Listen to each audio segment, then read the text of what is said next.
Gloire à Dieu. Alors j'aimerais sans plus tarder avec vous lire un texte de la parole de Dieu dans l'évangile de Luc au chapitre 19. Et nous lirons à partir du verset 41 jusqu'au verset 44. Évangile de Luc,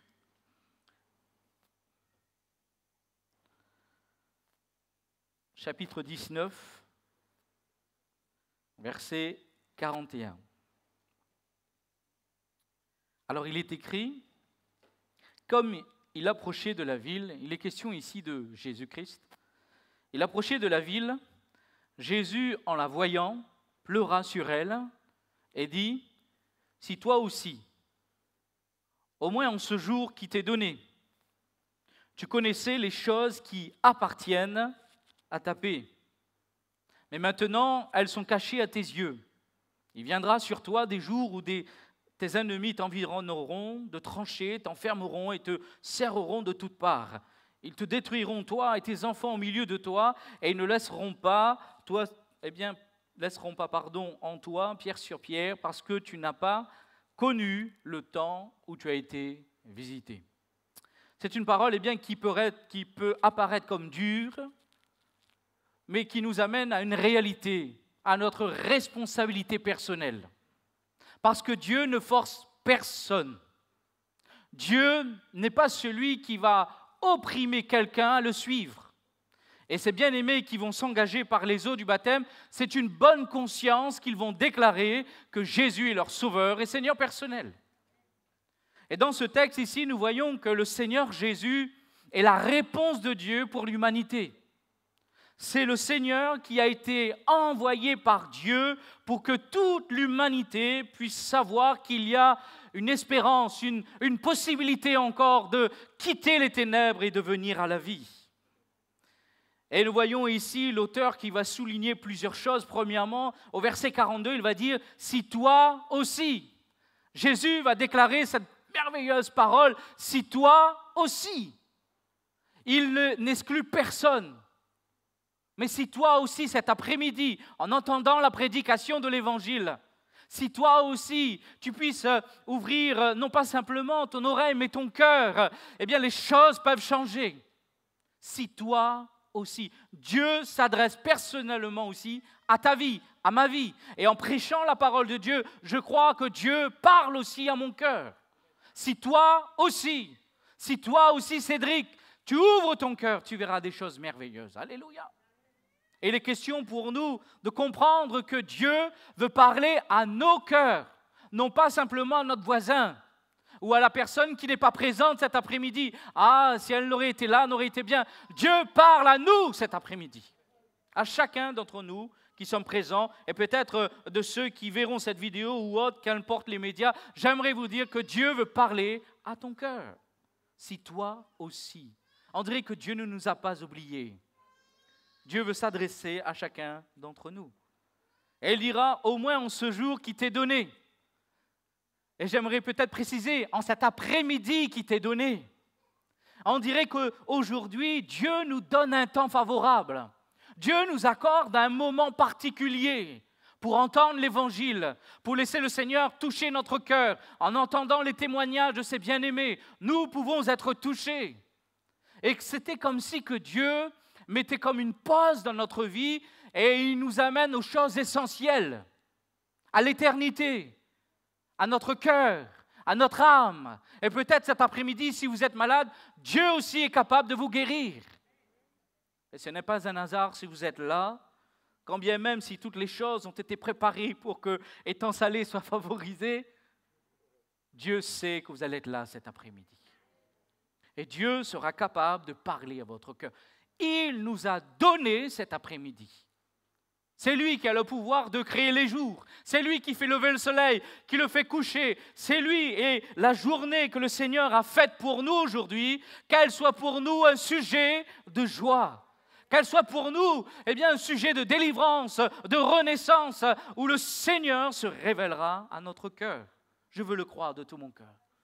Seigneur, donne-nous encore l'opportunité de vivre ta grâce. Nous voyons ici toute l'intention de Dieu à notre égard. Ne doutez pas de l'intention de Dieu cet après-midi. Ne croyez pas que le Seigneur n'est pas présent. Ne croyez pas, bien, que les choses sont arrêtées. Non, le Seigneur peut faire toutes choses nouvelles. Il est capable, bien, de mettre dans notre cœur quelque chose de nouveau pour lui. Il n'est pas avare de bénédiction. Mais le Seigneur, c'est celui qui prend plaisir à bénir ses enfants. Oh Seigneur, oui, c'est toi qui as préparé toutes choses cet après-midi. C'est toi qui mets dans le cœur de telle disposition pour que ta gloire paraisse, Seigneur, afin que ton nom soit glorifié dans ce lieu, dans cette réunion et dans la vie de plusieurs. Et il va nous amener vers une réalité. Si toi aussi, en ce jour qui t'est donné, en cet après-midi, tout comme il va visiter Jérusalem et qu'il ne va pas recevoir cette bonne nouvelle, mais nous, cet après-midi, je vous prie de la part de Dieu, recevez cette bonne nouvelle. Parce que des temps de grâce et de rafraîchissement viendront de la part du Seigneur. Si tu connaissais les choses qui appartiennent à ta paix, il y a des choses qui appartiennent à notre paix. J'ai vu des personnes, parfois déménager à des milliers de kilomètres pour avoir la paix. Alors, bien entendu, ce n'a pas été le cas du pasteur Johan qui a déménagé où j'habitais à Saint-André. Nous sommes toujours en paix. Mais il y a des fois des choses comme cela où nous essayons par nous-mêmes de trouver la paix. Parfois, certaines personnes achètent même la paix, prêts à payer pour quelqu'un pour qu'il ait la paix. Mais ici, le Seigneur nous dit, lui, il connaît exactement ce qui pourra nous donner la paix. Quelque chose qui va venir combler notre vie et notre cœur. Quelque chose qui va répondre parfaitement, de telle manière à ce que notre cœur sera tranquillisé dans la paix. Il sait exactement ce dont tu as besoin. Et il est en train de nous le proposer, si tu connaissais les choses qui appartiennent à ta paix. Alors il veut nous les révéler cet après-midi. Il veut se révéler lui-même. Et la première chose que j'aimerais voir avec vous qui donne la paix, c'est le pardon. Avoir raison ne donne pas la paix. Je suis marié depuis plus de 10 ans. Ce n'est pas parce que j'ai raison ou mon épouse a raison que la paix peut venir. Je peux rester des heures à faire la vaisselle. La paix n'est pas présente. Mais ce qui va amener la paix dans mon foyer, c'est le pardon que je veux manifester envers mon épouse et mon épouse envers moi. Alléluia. C'est la paix le pardon qui réconcilie. Et le Seigneur Jésus est venu nous annoncer quelque chose de merveilleux, c'est qu'il a le pouvoir de nous accorder le pardon. Il est celui qui va amener le pardon de telle manière que le châtiment qui était sur notre vie et qui emmenait la crainte, la peur, l'angoisse et la peur des choses concernant la mort, le Seigneur vient et il va enlever toutes ces choses parce qu'il a tout accompli.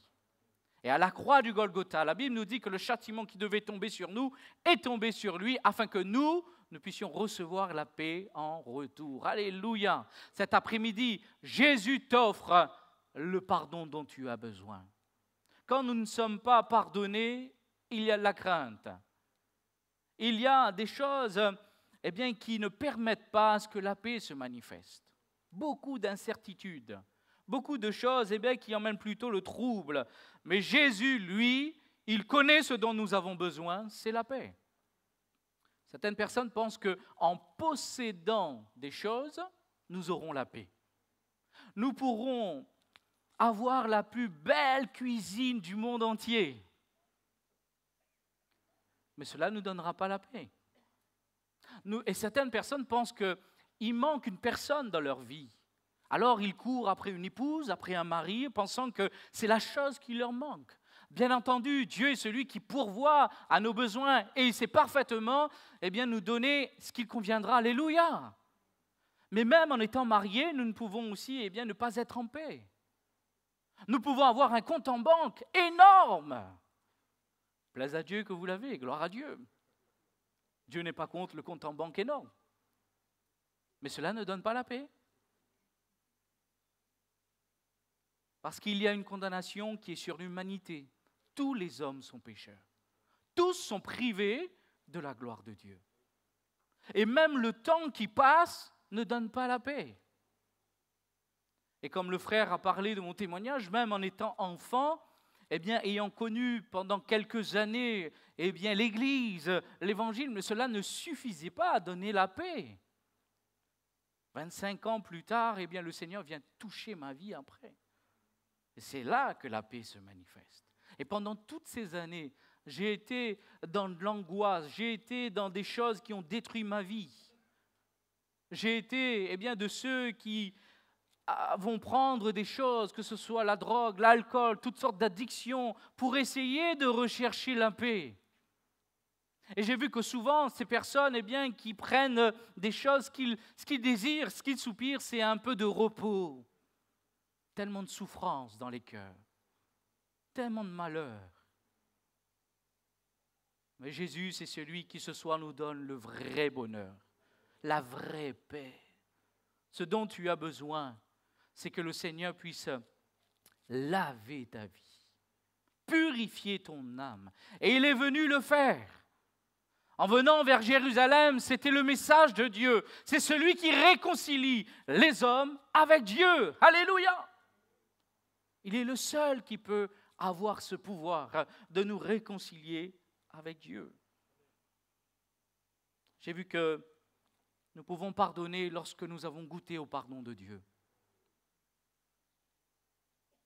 Que le Seigneur nous aide aussi cet après-midi à recevoir ce pardon, peut-être pour pardonner aux autres. Quand ce pardon bouleverse votre cœur et votre vie, vous êtes prompt à pardonner. Une telle grâce a été manifestée sur votre vie par la croix du Golgotha que vous ne pouvez plus ne plus pardonner. Le Seigneur, cet après-midi, nous dit, voilà ce que j'aimerais te donner, le pardon. Alors, pas besoin de payer, pas besoin de faire quoi que ce soit, pas besoin de provoquer les choses. La Bible nous demande simplement de croire en Jésus-Christ, à sa mort à la croix du Golgotha. Ça paraît une folie, mais ça permet à ce que tous aient accès à la grâce de Dieu. La foi nous met sur un pied d'égalité. Le pauvre, le riche, le savant, l'ignorant, qu'importe, tous, le petit, le grand, tous peuvent recevoir le pardon de leurs péchés en croyant uniquement. Alléluia! J'aime le Seigneur parce qu'il n'exclut personne. Mais cet après-midi, chacun, nous pouvons goûter au pardon de Dieu. Et il n'y a pas de chose la plus merveilleuse que de goûter au pardon de Dieu. Et je le dis parfois, nous qui peut-être avons subi des choses, peut-être dans notre passé, alors que nous étions enfants, ou peut-être adultes, peut-être il y a certaines souffrances que tu portes pendant des années. Et il y a une certaine rancœur qui est là dans ton cœur, et tu as du mal à pardonner, parce que la chose est tellement terrible, tellement que cela t'a détruit, et tu n'y arrives pas, et c'est normal, nous n'avons pas cette capacité de nous-mêmes. La souffrance est tellement forte. Mais cet après-midi, Jésus peut guérir cette souffrance et te donner le moyen de pardonner. Jésus, en accordant le pardon, n'est pas simplement qui va nous libérer de nos péchés, mais c'est celui qui va nous donner aussi un amour pour les autres. Il va nous guérir intérieurement. Et nous ne serons plus en train de vivre dans notre passé, mais nous serons en train de regarder l'avenir qui s'ouvre devant nous. Notre passé ne nous domine plus. Jésus peut guérir ta vie. Alléluia. Alors accepte ce pardon. Accepte-le simplement. Et tu verras que toute ta vie va changer. Dans Hébreux chapitre 10, verset 18, il est dit, « Or, là où il y a pardon des péchés, il n'y a plus d'offrande pour le péché. » Jésus-Christ s'est offert une seule fois pour que tous nos péchés soient pardonnés. Alléluia. N'essaie pas par toi-même de trouver le pardon de Dieu, mais reçois-le dans ton cœur. Dans la première épître de Pierre, au chapitre 3, au verset 18, il est dit « Christ aussi a souffert une fois pour les péchés, lui, injuste pour des injustes, afin de nous amener à Dieu, ayant été mis mis à mort quant à la chair, mais ayant été rendu vivant quant à l'esprit. Alléluia. Nous voyons ici le pardon de Dieu a un but particulier, c'est de nous amener à Dieu. Amen. Cet après-midi, Jésus-Christ, ce qu'il veut faire, c'est vous amener à Dieu, devant ce Père qui vous cherche pendant tant d'années, pendant tant de temps. Jésus-Christ est en train de vous amener à Dieu. Alléluia. Et vous allez être réconciliés, vous allez comprendre que vous n'êtes pas destinés uniquement à cette terre, mais que Dieu vous veut pour l'éternité avec lui. Et Dieu te cherche. Dieu est celui qui met tout son amour en œuvre. Pendant toute cette réunion, l'Esprit de Dieu est en train de parler à ton cœur parce que Dieu veut que tu sois sauvé. C'est la volonté de Dieu. Alléluia. Que tous les hommes soient sauvés et qu'ils parviennent à la connaissance de la vérité. Seigneur, nous te prions, donne-nous de connaître le pardon cet après-midi. Oh Jésus, que ta miséricorde vienne couvrir nos vies. Heureux, ceux dont les péchés sont pardonnés. Alléluia. Il y a de la joie lorsque le peuple est pardonné, lorsque des hommes et des femmes sont pardonnés. Il y a des chants de réjouissance. Alléluia. Parce que des chaînes sont tombées et une vie nouvelle peut maintenant commencer. Alléluia. Ce qui peut nous donner la paix aussi, nous pouvons le voir, c'est dans 2 Thessaloniciens au chapitre 3, verset 16. Alors, on va le lire ensemble. 2 Thessaloniciens au chapitre 3 et à partir du verset 16.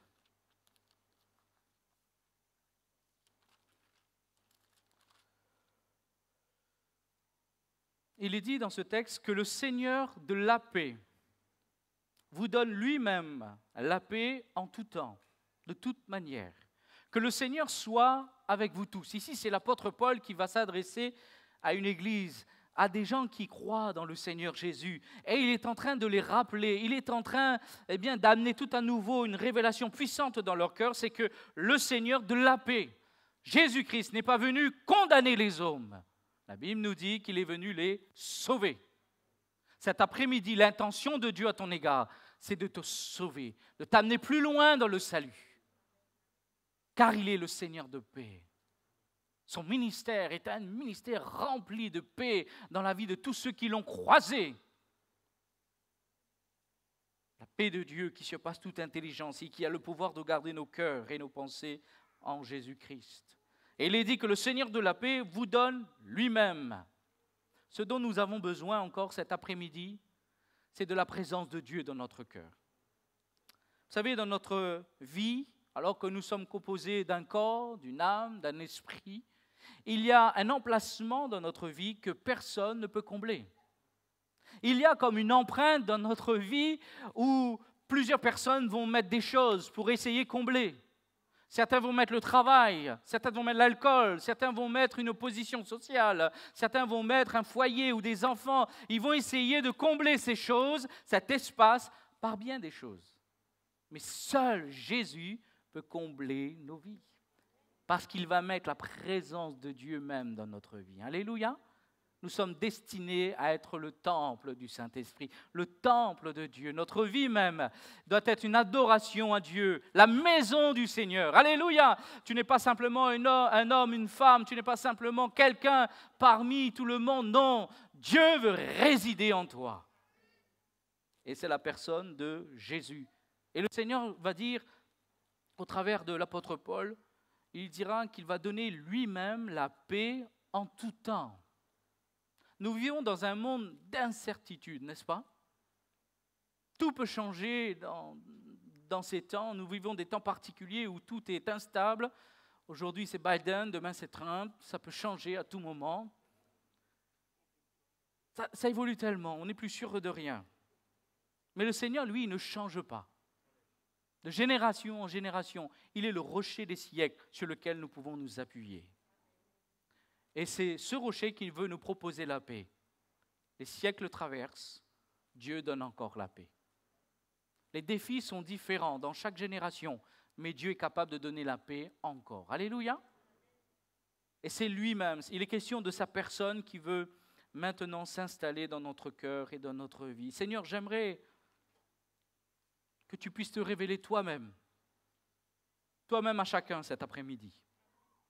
Que nous puissions le recevoir, lui, comme le Sauveur et Seigneur personnel de notre cœur. S'il est celui qui nous sauve du péché, qui nous sauve de la mort, c'est celui aussi qui veut s'installer dans notre cœur et dans notre vie. Dans Ésaïe chapitre 26 au verset 12, il est dit « L'Éternel, tu nous donnes la paix, car tout ce que nous faisons, c'est toi qui l'accomplis pour nous. » Alléluia! Tu nous donnes la paix, ô Dieu. Et tout ce que nous faisons, c'est toi qui l'accomplis. Ici, il n'est pas question pour nous d'avoir la méthode Coé. Vous connaissez ? Ça va aller, ça va aller, ça va aller, ça va aller. On essaie de se convaincre soi-même que les choses vont aller en meilleur. Mais non, ici, la Bible nous déclare et le prophète nous dit « Car tout ce que nous faisons, c'est toi qui l'accomplis. C'est toi qui vas permettre que les choses changent. C'est toi qui vas me donner la force de continuer alors que l'épreuve est difficile, alors que la vie est dure parfois. Le Seigneur me donnera de continuer. » Dans le psaume 4, au verset 9, il est dit « Je me couche et je m'endors en paix, car toi seul, ô Éternel, tu me donnes la sécurité dans ma demeure. » C'est un Dieu qui va nous donner la paix même chez nous. Il m'est arrivé une fois où un jour j'avais partagé l'évangile à quelqu'un et son conjoint ne l'a pas très bien accepté. Alors il m'avait menacé de mort. Il avait un fusil chez lui et il était prêt à venir en découdre. Et il m'avait menacé « Je viendrai chez toi pour te tuer ». Et pendant toute une nuit, j'ai passé une nuit horrible. Alors, je ne suis pas en train de dire que j'ai passé, comme l'apôtre Paul, une nuit dans l'abîme. Ce n'est pas comparable du tout, mais ça a été une nuit difficile, tout en sachant que quelqu'un vous menace. Et pendant cette nuit, le Seigneur, c'est celui qui va m'encourager, fortifier. Le lendemain, en voyant cette personne, rien ne s'était passé. Dieu m'avait gardé. Alléluia. Et je me couche et je m'endors en paix parce que toi seul, ô Éternel, tu me donnes la paix. Amen. Cet après-midi, Dieu t'invite à recevoir sa paix. N'essayez pas de fabriquer votre sécurité par vous-même. Il y a plein de choses que nous ne maîtrisons pas. Mais lui, le Seigneur, il règne sur tout. Lui, il est maître de tout. Et ma confiance, je la place en lui. Et je m'adresse ici peut-être à ceux qui vont s'engager par les eaux du baptême. C'est un combat pour venir à Jésus, parce qu'il y a de l'opposition, parce que l'ennemi ne veut pas que vous puissiez véritablement être libre. Et il y a de l'opposition, et on dirait qu'on est en train de gravir une montagne. On arrive, et le jour du baptême, gloire à Dieu, on est heureux, gloire à Dieu. Mais on réalise que c'est juste le départ. Pour une grande course jusque dans le ciel. Oui, tu as combattu, merci Seigneur, que tu es arrivé jusqu'à aujourd'hui. Mais en ce jour, Dieu veut t'amener plus loin. Et la destinée, c'est dans le ciel. Alléluia. Que le Seigneur nous encourage et nous fortifie. Et dans Éphésiens, au chapitre 6, verset 23, l'apôtre Paul va dire que la paix et l'amour avec la foi soient donnés aux frères de la part de Dieu, le Père, et de Jésus-Christ. Alléluia. Soit donné de la part. Est-ce que vous aimez recevoir des cadeaux? Ah, pas beaucoup, hein? Si vous dites ça à mon fils, il est content, lui. Hein? Dieu est prêt à nous donner cet après-midi. Alléluia. Sans rien en retour. C'est un don qui est là, sans prétention, mais qui va nous bénir tellement. Dieu est prêt à nous donner sa paix. Non pas comme le monde donne, une paix qui est fabriquée, une paix qui est remplie de compromis, une paix qui connaît ses limites. Lui, Dieu, lorsqu'il nous donne sa paix, sa paix peut remplir toutes les parties de notre vie, tous les domaines de notre vie. Quand bien même il y aurait des cyclones qui souffleraient sur notre vie, le Seigneur nous donnerait sa paix. Oh Dieu, oui, donne ta paix cet après-midi à tous les cœurs. Et enfin, j'aimerais juste voir avec vous, si tu connaissais les choses qui appartiennent à ta paix. Troisième chose se trouve dans le livre Jérémie au chapitre 29, au verset 11. Jérémie va dire de la part de Dieu, « Je connais les projets de paix que j'ai formés sur vous, dit l'Éternel. » Des projets de paix, non de malheur, un avenir et de l'espérance.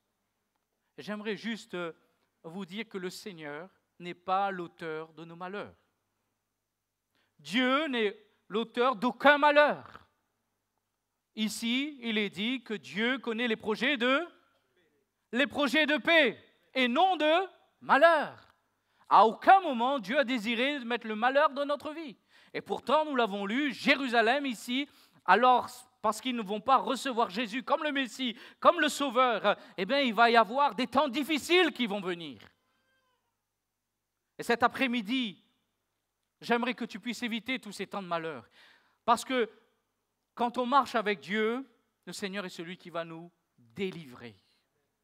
Lorsqu'on accepte Jésus cet après-midi, peut-être pour quelqu'un, j'aimerais te dire que le Seigneur ne va pas enlever les malheurs de ta vie dans le sens où tu ne vas pas souffrir, où tu ne vas pas connaître des moments difficiles. Le malheur atteint souvent le juste, mais le Seigneur l'en délivre toujours. Tu ne seras plus seul, mais tu seras avec celui qui a préparé des projets de paix et non de malheur. Il y a quelqu'un qui a préparé aussi des projets contre nous. C'est l'ennemi de nos âmes. Plein de projets pour que nous puissions être là, détruits, mordre la poussière, être esclaves tout à nouveau. Oui, il a aussi des projets pour nous, mais le grand Dieu a un projet de paix et non de malheur pour notre vie. Alléluia. Et c'est à nous de choisir. Dieu nous met en face de nos responsabilités. Chacun, cet après-midi, nous devons regarder à nous-mêmes. Quel chemin voudrons-nous prendre? Un chemin qui nous propose le pardon, la restauration, la guérison. Un chemin qui va nous amener à recevoir Jésus lui-même dans notre cœur et dans notre vie. Un chemin qui nous amène vers un plan qui donne la paix. Ou allons-nous choisir de rester pareil et d'avoir une fin qui sera difficile? Le Seigneur met devant nous la vie et la mort. Mais dans son amour, il nous dit, choisis la vie. Comme si il y a encore une hésitation, mais choisis la vie afin que tu vives. Alléluia. Il connaît aussi qu'il y a quelqu'un qui va nous tenter, qui va nous amener, nous faire miroiter que sans Dieu, nous pouvons vivre. Mais sans Dieu, nous survivons, nous essayons de vivre. Mais le juste, il vit par la foi. Alléluia. Dieu nous appelle à vivre et non pas à survivre. Seigneur, je te prie, donne-moi de connaître ce qui appartient à ma paix ce soir. Si Dieu t'amène à exercer le pardon et de la recevoir, dans le nom de Jésus, tu seras en paix. Si Dieu t'amène à le recevoir lui comme le Sauveur et le Seigneur de ta vie, comme maître, comme celui qui va maintenant déposer son règne sur ta vie, tu seras en paix. Et en considérant tous ces projets qu'il a fait pour toi, tu ne seras pas inquiet de l'avenir. Tu ne seras pas inquiet de ce qui va se passer parce que tu sais en toi-même que Dieu a formé des projets de paix. Alléluia. Et pour conclure, nous voyons que les Juifs n'ont pas connu le temps où le Seigneur les a visités. Il est dit au verset 44, « Parce que tu n'as pas connu le temps où tu as été visité. » Cet après-midi, Dieu est en train de nous parler à chacun. Dieu est en train de nous attirer à lui par des cordages d'amour. Dieu est en train de nous appeler en disant, « C'est moi dont tu as besoin. » Cesse de courir après les choses éphémères, c'est moi dont tu as besoin. Et si on le reçoit simplement dans notre cœur, nous serons comblés et rassasiés. Et ce qui est merveilleux au verset 41, il est dit, comme il approchait de la ville. Jésus est celui qui est en train de s'approcher de nous. Il ne reste pas à distance. Il est celui qui n'a pas peur de venir dans des situations très, très, très compliquées. Nous, parfois, quand la situation est compliquée, disons aïe, aïe, aïe, aïe, aïe, aïe. Mais lui, le Seigneur, il s'approche quand même. Ça vous est déjà arrivé de croiser des personnes qui ont des problèmes et qui, à peine qu'ils voient, ils vous évitent du regard? Ou même parfois, ils changent de trottoir. Fait comme s'ils ne vous voient pas. Ah, ça, c'est un cas à problème. Le Seigneur n'a pas peur des problèmes cet après-midi. Aucun problème n'est trop grand. Et il veut s'approcher ce soir. Il veut s'approcher dans ton foyer, dans ton travail, dans ta maison, dans ton cœur. Il veut venir au plus près de toi pour pouvoir te donner la paix dont tu as besoin. Et regardez comment il vient. Il ne vient pas à coups de fouet, le Seigneur. Il dit, attends, mais il vient pour là. Regardez comment il vient, le Seigneur. Il dit, il s'approcha de la ville en pleurant, ému de compassion, parce qu'il comprend la souffrance qui est dans notre cœur. Il sait que ça fait longtemps que la peine est présente. Il sait combien de fois tu as pleuré tout seul chez toi, en portant le sourire, même avec un masque, en ayant le sourire, mais tout au fond du cœur, en ayant la peine et la souffrance. Jésus, c'est celui qui s'approche avec compassion. Ça, c'est le Dieu véritable. Et il vient pour guérir, il vient pour restaurer. Et si nous connaissons ce temps où Jésus nous visite, frères et sœurs, la paix sera notre partage.